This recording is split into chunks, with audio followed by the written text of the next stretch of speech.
Welcome to the Sacred Sadist Podcast, where power is refined, impact sharpens, and leaders move from success that contains to ecstatic legacy.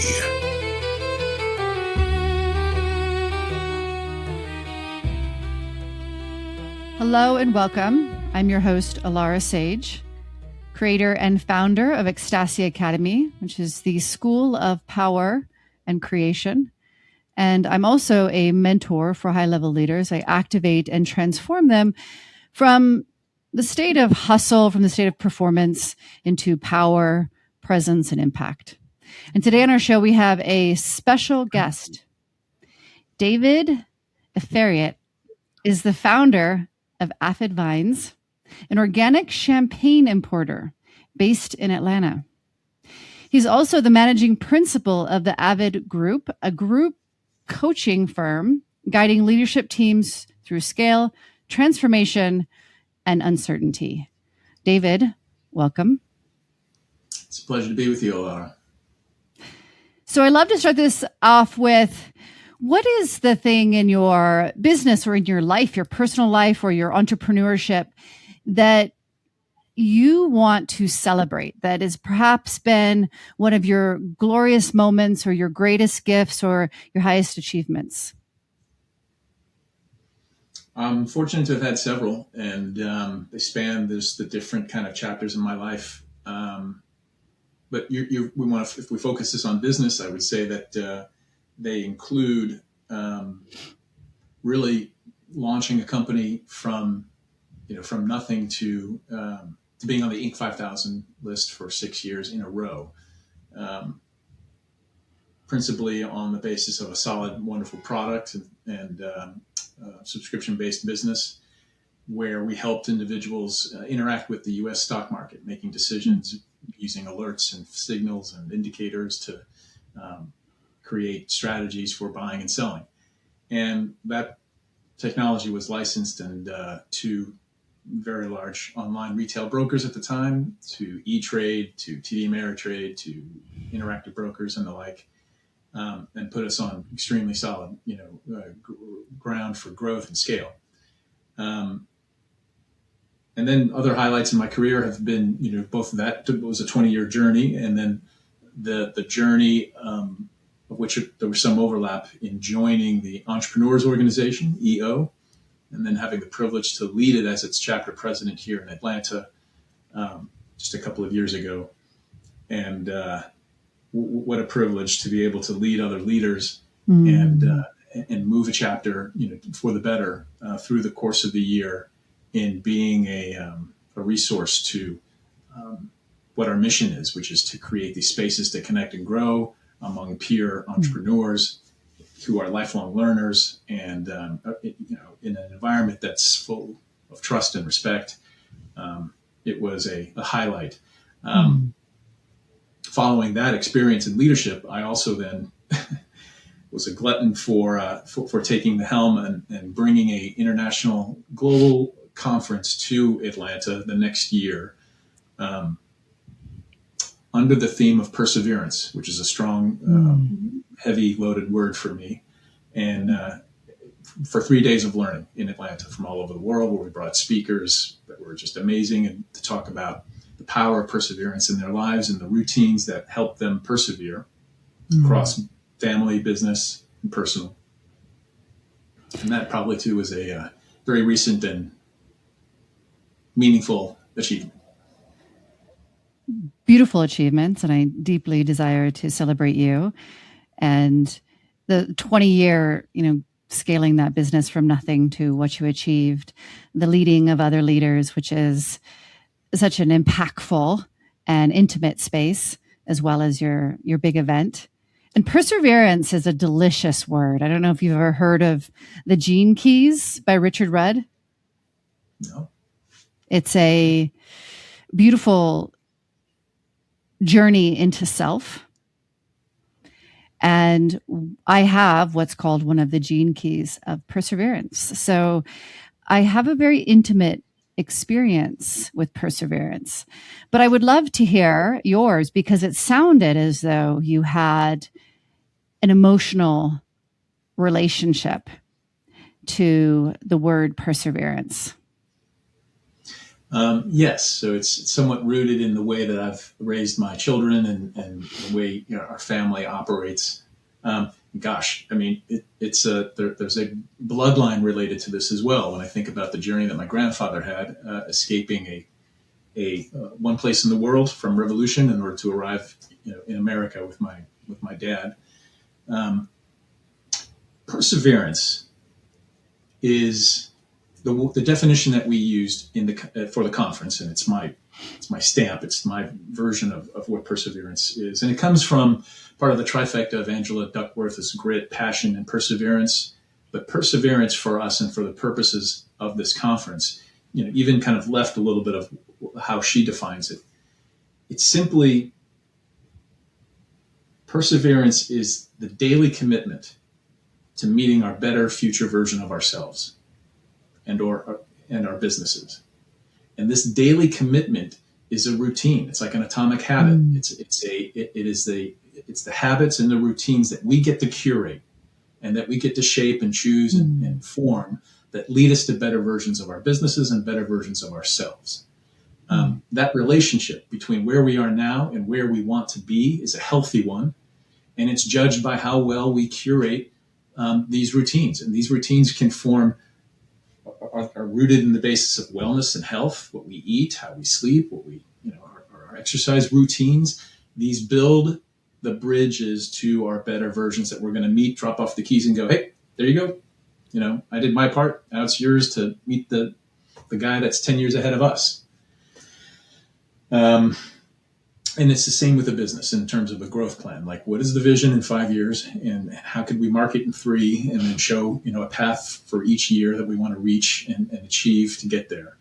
And then becomes the quarterly and almost weekly routines that we're going to commit to, that we all agree that this is important, the vision and the purpose of what we're doing, a better version of our business, a better version of ourselves. Once that agreement is made, we make that commitment to these routines. And I'll kind of stop there, but that's, on that basis, every speaker that we had a retired colonel and former senator from Arizona, Martha McSally, come to visit, and she's one of the first female, Top Gun fighter pilots, and she certainly talked about what are her routines, and how did she leverage those routines to achieve the kind of success that she had, and how did she persevere through systemic gender bias and both in the military and then in government to achieve what she was able to achieve. If you don't have routines that are highly curated, you're not going to meet a future self that's better than where you are right now. Yeah, definitely. Perseverance to me is very much how we show up in those moments where it's not looking like we want it to yet. We set out these goals, we set out our desires, our intentions of what we want to create. And we have to build that, just as you said, day by day in those little commitments and actions, the strategy that we use to get there. And along the way, we generally reach some challenges. We generally face parts of ourselves that we have to address and let go of, and move through conflict and move through different resolutions. And perseverance to me is how we show up in those moments, right? Because it's easy on the days that everything's going right to believe in your own dream. But the greatest inventors, they're the ones who persevered, the thousands of times they failed and everybody told them that they were crazy. Everybody told them it wasn't possible. And the perseverance was, a level of delusion that they would reach that goal. They would succeed in those moments when they feel that everything is falling apart and nothing is going right. How you show up in that moment, to me, is that perseverance. Do you show up as the person who has already created that end result in mind? Or are you the person who's, falling back or believing in the illusion of the conflict or the illusion of the challenge? I would love to hear How has this shown up for you? Where have you met some of these very real challenges in your entrepreneurship or your leadership?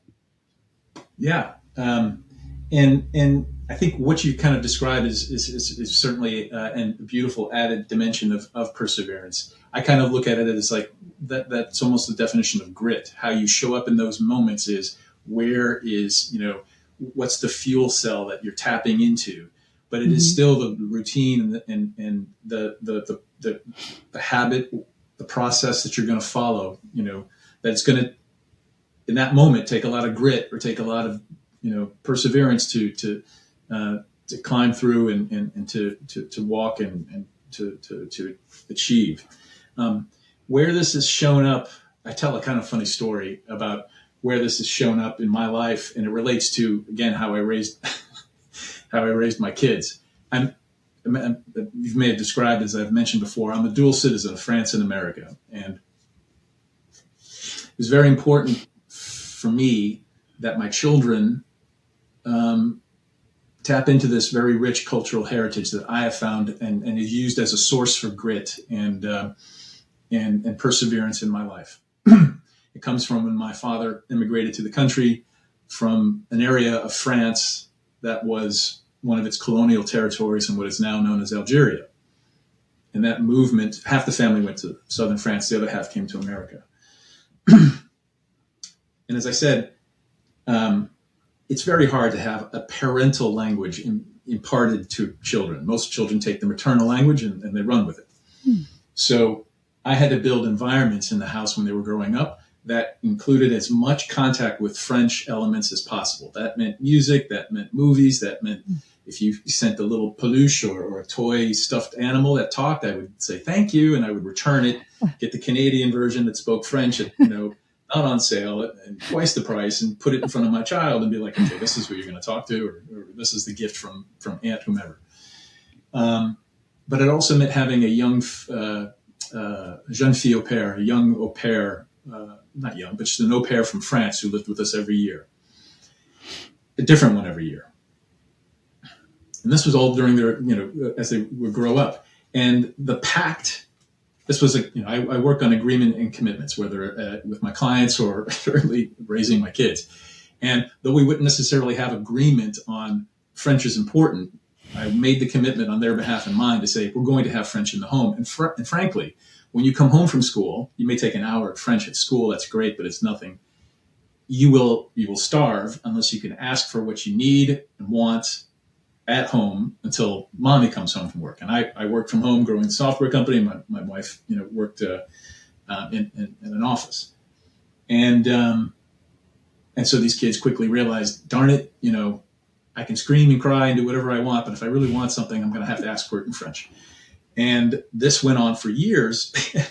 And at one point I was like, when the complaints were at their peak, I pulled out my phone one day and I was like, look, this is before they had their own devices, but I would say, you're not going to believe this, but just to tell you how important this is, not necessarily to me, I got off the phone. I hit this app, I dial in an access number and I get a code and I make a call and I'm able to speak to the future versions of yourselves.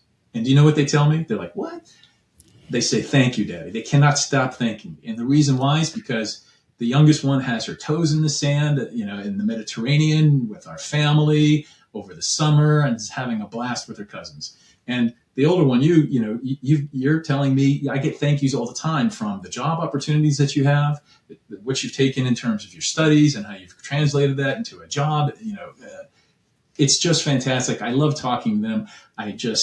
I say, you're welcome, sweethearts. I can't believe it. And I talk maybe once every 6 weeks and that's it. They're like, well, can we talk to ourselves? Where does that make sense? Of course you can't talk to yourselves. I mean, it just doesn't make any sense. I took a hit later in life in terms of my credibility as a parent, but it was a trade-off because they, for whatever reasons, they continued to not only take the French, but actually realize these things that I had told them once. My youngest spent the last 3 summers in France. My oldest studied abroad for the year and is set up to become, graduate with an architecture degree and start work in France. I mean, these are real things that what it left me with. You have to be very this is a very powerful exercise, and you have to be careful about what you actually envision for someone else besides yourself, such as a child. But in this delicate balance, I was able to, paint a picture of the future for them. And then, now I make it a point to not say anything. There are no more rules about French, whether they speak another word in their lives or not. I know it's in them, and I know that they, that they value it, and I don't have to say another word about it. In fact, the more that I do, it just doesn't, it doesn't work anymore, because it's theirs to do with which they please. Beautiful story. And, sometimes that can be a little bit harder, bringing that type of teaching into children versus into your clients as the mentor that you are, or even into your employees, because there is a level of choice in that participation. Whereas children and parents, that's a soul level choice, but not necessarily an embodied human decision and choice. And that takes definitely, as you mentioned, a level of balance. Is there an area that you're experiencing this call for perseverance in your businesses right now? Yes. I would say that, the efforts to, the journey of becoming a growth coach has been somewhat fairly recent. It's been less than a year or so. And I've surrounded myself with routines and habits that are necessary for the start and the growth of a successful practice. And those elements include everything from a solid framework, a community of other coaches, even a very effective software that helps us and it helps me drive a lot of the group dynamics wherein I really work with the CEO and the leadership teams to drive change and growth, or it's profit, or it's freedom, gaining back time for the CEO and for the leadership team, so that it's not costing themselves. We want to arrive at better versions of the company and ourselves and the leadership team in doing this. So right tool set, right community, and but the perseverance has come to the highest impact activities that I can do to gain the next client, to earn the next referral is been quite a challenge. When I had this, with the software company, we had an excellently rated, tool and a fantastic service around it. And it was, I don't want to say easy to sell, but it aided in the sales process. And now I'm the product and the service. Yes. And it turns out, I'm not the best marketer of my own, self. And so I've had to have conversations with many inner voices and head trash that I've had to remove, conversation at a time. And I don't necessarily always identify who the voice is, but it is sometimes just these voices where I have to say, okay, let's give you the chair, think through and say out loud whatever it is you're trying to say, and not just throw feelings at me, but try to let's have state your case. And so, and so working through that says, that really makes no sense when we say it out loud. So, okay, you're dismissed, and we know better now. Are just some of the ways that I have to kind of remove that head trash. And it comes back down to, routines that I've always known, which is fall back on communities, fall back on peers, fall back on those that I want to surround myself that are doing this. And, and it will come. It will come. This is a really beautiful example because it's something that many of us as personal brands really understand. When you're selling a product, there's a specific product that you're selling that is, outside of yourself. And generally it's a physical item. Even software has some level of physicality to it, right? And as a mentor, it's much more obtuse and it's very personal. It's literally a personal brand. And I love how you speak to the inner critic, that inner voice. That's what I was referring to when I said the aspects of self. These are subconscious programs that we have that we've learned, in various different areas of our life, people that we heard, or even things we saw on television, that our subconscious mind, as it is a little sponge. It soaked it right up. And, it's always there. And that's what's so beautiful. One of my favorite things about being a personal brand is you can't hide. There is no external product to just, that's what I'm selling. When you're selling yourself, you have to address what you actually believe about yourself. You have to address the belief around your internal value, your internal worth. Are you enough? And these are really big questions that a lot of people don't ever have to face. And so to me, the personal brand is one of the hottest of flames, but it's the most delicious because we go through the personal transformation ourselves, and then we are capable of supporting others in those various degrees that they may or may not be even aware, because regardless of who the person is, everybody on the planet has an inner critic. Everybody on the planet has a sense of, am I worthy enough? What value do I really hold?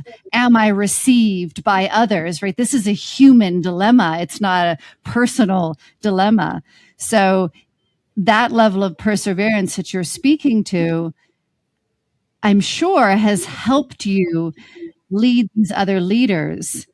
Is that right? And can you speak to anything like that? I mean, my gosh, I think you nail it, and not just on the head, but you come at it from so many different angles that, that it's clear that we're walking similar journeys here. There are a couple of things that come to mind. One is just, if I sit with myself long enough, the right voice comes in and says, hey, you got this. And what you think, like sometimes, if, for example, on this journey, that I somehow had fallen into a frame of like, the growth coaching is like this. I'm coming in to save, a company that's spiraling. And one of my first clients was kind of spiraling out of control. And it was such that, though it was very validating to be able to deliver value and that was well received and surrounded by gratitude, the outer macro elements of the business, like missing payroll, were greatly hampering the ability to kind of do the growth work. And yet it left me with kind of thinking like, is this what this is going to be like? Am I here to am I a turnaround artist? And getting more specific about who I wanted to work with and the kind of clients that I could see myself really impacting, it turned into a frame that was like, look, this is not medicine. In fact, this is a ticket to ride. Here is your ticket. And we're going to do this well. And we're going to do this in a way where we arrive as a better version of ourselves and a better version of the company and a better version of this team. And, if this is the kind of ride that you want to be on, I promise you it's going to be full of experiences that, that we will make this, that do what? That turn a leadership team into being single individuals in roles into a team that really thrives on mutual accountability, that has an outward mindset, that thinks about my output as your input. I better care about that. Yeah. And the fact that as curators and custodians of this business at this level, we're here to solve the problems that can't be solved departmentally below in the company. They rise to this level because they involve a certain kind of orchestration, coordination that we had better be able to solve. And if we're not, we're clearly where we are with my clients when I start, in a gap where it's not happening. And I tell every CEO, that I start the engagement with is like the answers to where we're going to be going over the next 90 days, over the next 6 months. They're in this room and they're in your leadership team. And the only reason we're not able to get to them clearly is because there is some kind of psychological safety. There is some kind of trust, or there's the lack of vulnerability that's needed that we're going to start to inject in here in order that people start to see themselves as, as mutual custodians of what we're doing here. And we'll get to a level of agreement and commitments that then start to unlock, a safer space to connect and grow. And once we do that, then the rest of how a business operates, KPIs, quarterly priorities, and right people in the right seats even, will start to shake out and make sense.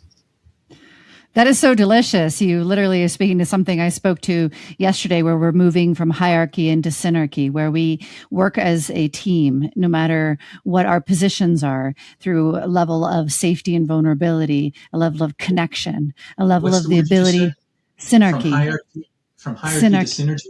synarchy. What is synarchy? It's just what you said. It's the ability to work together. This is actually a word from Richard Rudd, the man that I told you earlier in the conversation.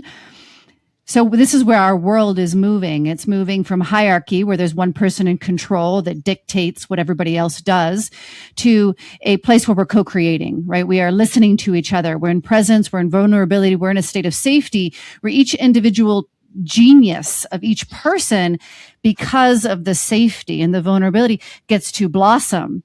And when that happens, we're all at our best, and we're all connected to each other. And we are all aware of not just, as you said, what we're outputting, but also, as I love how you put it, that our output is somebody else's input. We're aware of how our actions and our presence and our words and everything that we're doing is affecting others individually, as well as the team at a whole. It is truly a co-creation. And then these problems that seem to have been there, they fall away, because there is flow of energy. There is flow. There is higher creativity. There is higher cognizability. There is emotional stability. And it's just humanity increasing their individual capacity, and then together that capacity, and therefore flow and communion and co-creation. So yeah, so beautiful. I love that so much. I would love to ask you, this has just been a delicious conversation. I've adored it. Where do you think is your next edge? So what I mean by that is, where do you feel that you have this potential for increasing your own capacity? Maybe it's just a knowing that you have, or it's something that you're actually working on, that you feel that, that feeling like it's an edge, that there's something there for you that's uncomfortable, right? Because of course, in our discomfort is where we grow. So the question is kind of like, what's the area of discomfort that I tap into, or that you're ready to? Yeah. Where's your next area of growth that you feel called, that's uncomfortable? Yeah, it's into, it's very much into these different arenas with clients, to be able to, and I come back again. I mean, it was extremely validating to be able to find a client outside of my fintech background and be able to say, like, is my value only related to what I can do within an industry that I know? And being able to go into my early clients that were well outside of my industry, was empowering to say that, look, the elements of business and trying to scale are there's enough commonality here. And had I had a coach of my caliber now, back then in the software company, my goodness, we would have gone even farther and even faster, than we did. And so that is a source of confidence, as well as the, as you say, the culinary delight of uncertainty, this deliciousness of stepping into the arena, into an arena, or into what is really, again, not to be taken lightly. And that's part of this process, the sales process of generating comfort when a CEO invites you into literally the inner circle of their deliberations, in order to say, hey, I need to tune up, or, the model that we were using is being outstripped by reality. And I could use this help. That's a very, to get to that position of trust certainly does take time, and it takes certain steps. And the way I approach it is to say, start with value. Just start giving value, from day one and from conversation one.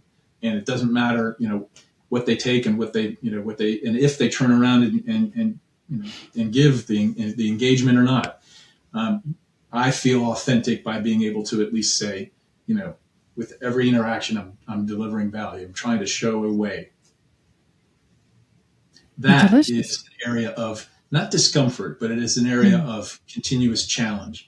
to be Mm. in the, it comes from having and staying in an abundant mindset, but then, Mm. okay, being abundant, but then being practical about this is something relevant that can help you. And with every Mm. conversation you have with me, here that is.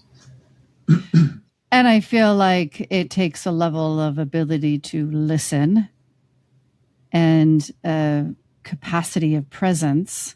Because if these people are just coming to you and you don't know a lot about them, right, you have to be able to listen and know intuitively on some level from yourself, whether you call it intuition or not, what value they truly need, right? What is the value that is going to serve them?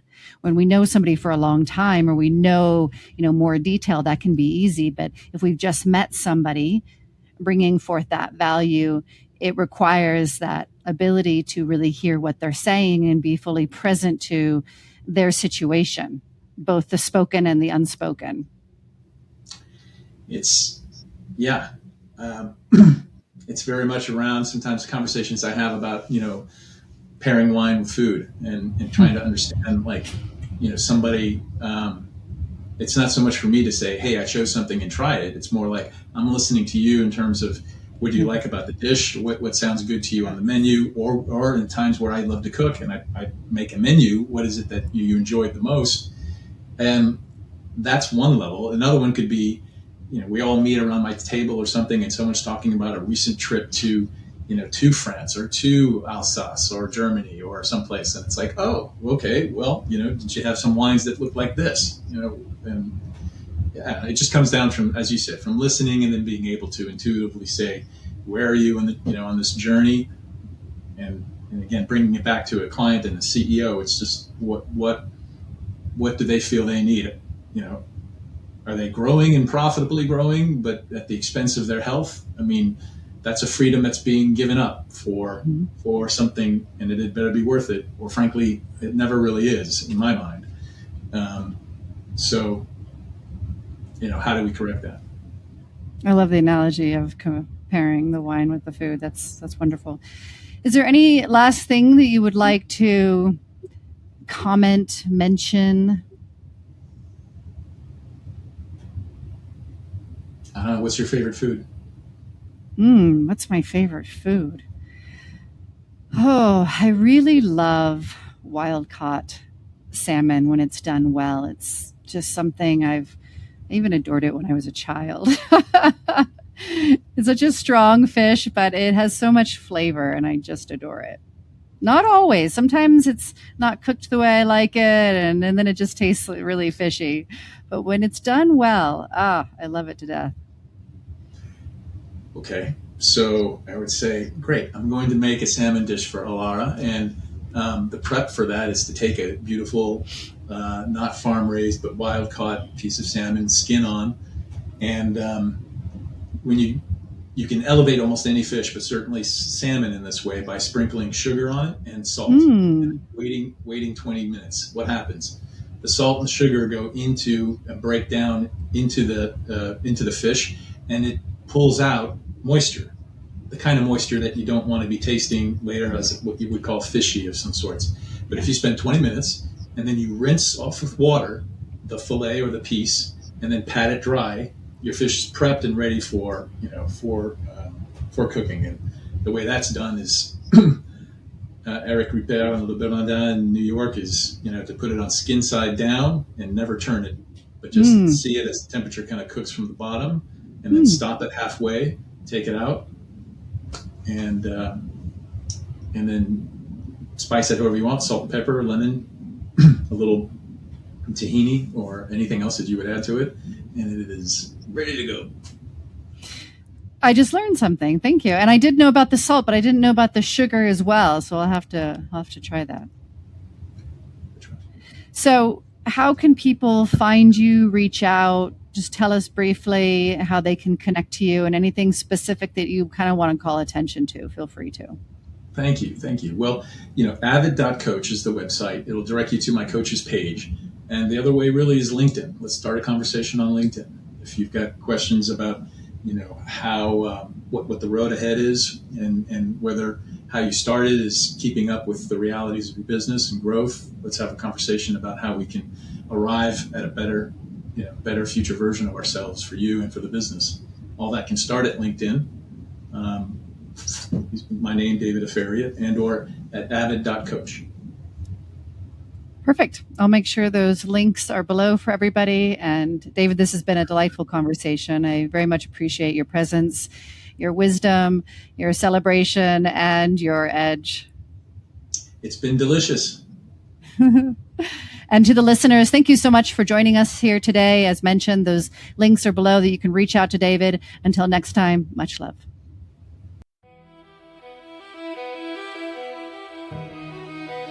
Thank you for listening to the Sacred Sadist Podcast, From Bound to Liberated. Connect with us on Instagram at The Sacred Sadist or on YouTube at Alara Sage. Until next time.